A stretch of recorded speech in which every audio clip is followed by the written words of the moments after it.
PM Modi in Canada. India's firm diplomacy pays off as Carney clears up Trudeau's mess.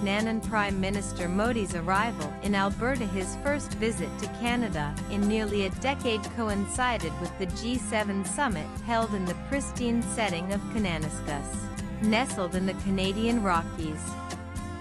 While a rattled group of Khalistani protesters tried to make noise, they ultimately failed to overshadow the real story: a significant diplomatic shift between New Delhi and Ottawa.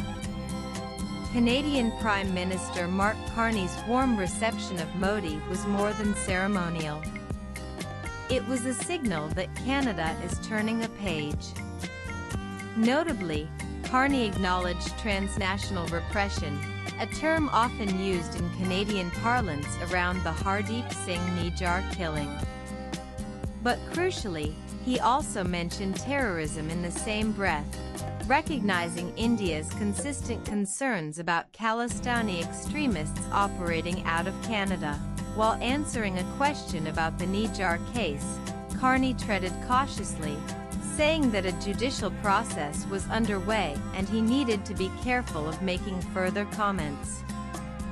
This marks a dramatic shift from the Trudeau era, where extreme and theatrical rhetoric was deployed for narrow publicity and political gains. A major sign of progress was the agreement between the two leaders to designate new high commissioners with a view to returning to regular services to cities and businesses in both countries. This is a restoration of diplomatic ties that had been downgraded during Trudeau's spat with India, when embassies in Ottawa and New Delhi had slashed staff in escalated tit-for-tat measures. In fact, ahead of the meeting, the two countries made a pact on intelligence sharing on terrorism and crime, directly addressing India's concerns. Under this, the law enforcement agencies on both sides would cooperate with each other.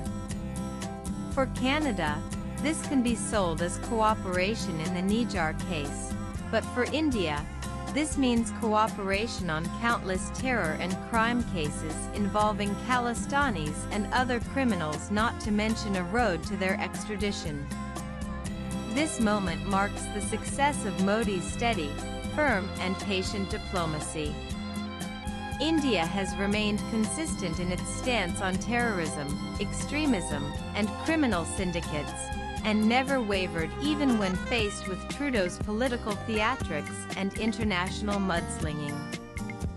Modi's maturity and firmness have paid off. He refused to dignify Trudeau's provocations, and instead let facts and India's red lines speak for themselves. Modi's last visit to Canada was in 2015, when Stephen Harper was Prime Minister.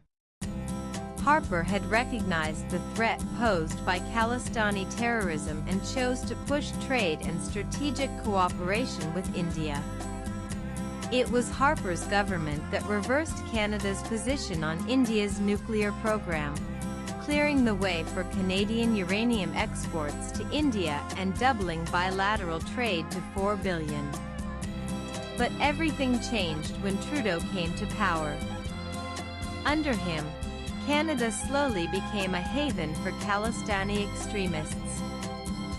Cooperation with India on terrorism and crime diminished, and Trudeau openly pandered to the Khalistani lobby that propped up his minority government. The 2018 debacle, where Trudeau's India visit included a convicted Khalistani on his guest list, was just the beginning. Things nosedived further in 2023 when Trudeau accused India of involvement in Nijjar's death, an allegation that lacked evidence. Rather than responding to legitimate Indian demands for extradition of criminals and terrorists, Trudeau's government resorted to media theatrics, painting India as a perpetrator of foreign interference and transnational repression. The result was the worst deterioration in India-Canada relations in decades, but Trudeau's political gambit has ultimately collapsed. His handling of India-Canada ties, driven more by vanity than statecraft, unraveled under pressure. Facing mounting criticism from within his own party, Trudeau was eventually forced to step down as Liberal Party leader. This opened the door for Mark Carney, who took the reins and led the party to victory even as Canada came under intense pressure from a confrontational Trump administration. And now, Mark Carney is not a man of showmanship like Trudeau, but a seasoned economist who has formerly led the central banks of Canada and the United Kingdom. Carney brings a different tone to Ottawa, one of measured pragmatism. His campaign had already signaled a rethink on India. Upon taking office, he quickly set about recalibrating Ottawa's foreign policy. Carney extended the invitation to Modi for the G7 summit, recognizing India's growing global influence. While the invitation was unusually delayed, it was finally issued and accepted, likely the result of intense back-channel negotiations. The delay in Modi's G7 invitation raised eyebrows. For a moment, it appeared that Canada might break with 5 years of tradition by excluding India. But G7 partners are believed to have pressured Carney to ensure Modi's presence. Excluding Indian indispensable global actor in economic supply chains, the Indo-Pacific, and clean energy would have sent the wrong signal. India, too, leveraged its position. It made clear that an invitation without guarantees on security, on Khalistani threats, and on actionable diplomacy would not be accepted. Once those were secured, Modi's trip was confirmed. According to sources, India made its expectations clear: any outreach must come with meaningful action, not just optics. The outcome: a breakthrough agreement on intelligence sharing related to terrorism, crime, and extremist activity. This deal is perhaps the most substantial move yet, clearly reflecting Canada's acknowledgement of India's concerns. The Khalistani lobby is reeling.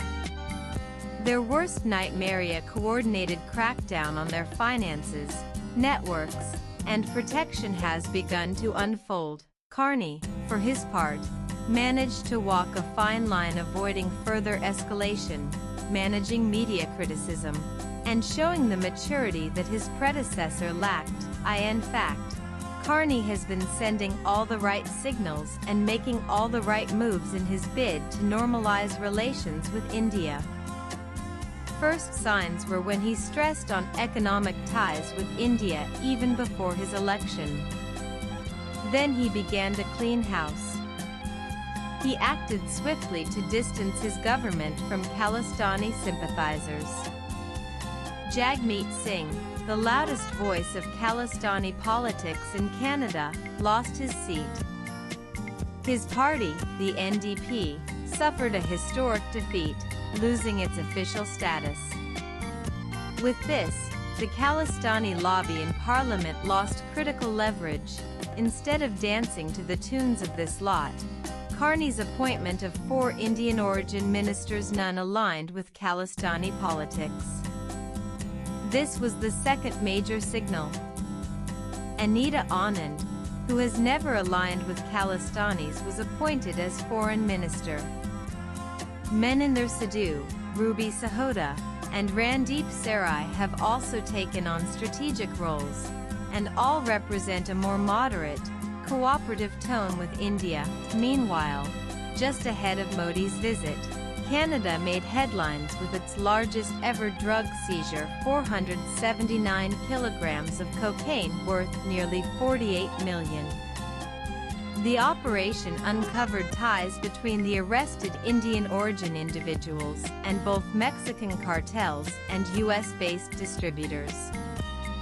Investigators found that the drug money was being funneled into anti-India activities, including funding for Khalistani protests, referendums, and weapons procurement. Intelligence sources indicated ISI backing in this operation, with drugs trafficked to finance extremist groups in Canada. This bust not only vindicated India's repeated alarms but also pushed Canadian law enforcement to act decisively. Narendra Modi and Carney's handshake at Kananaskis was more than symbolic. It marked a potential turning point. Carney emphasized the importance of the India-Canada relationship not just in counter-terrorism but across-the-board economic growth, energy transition, critical minerals, supply chains, and Indo-Pacific stability. There is massive untapped potential here.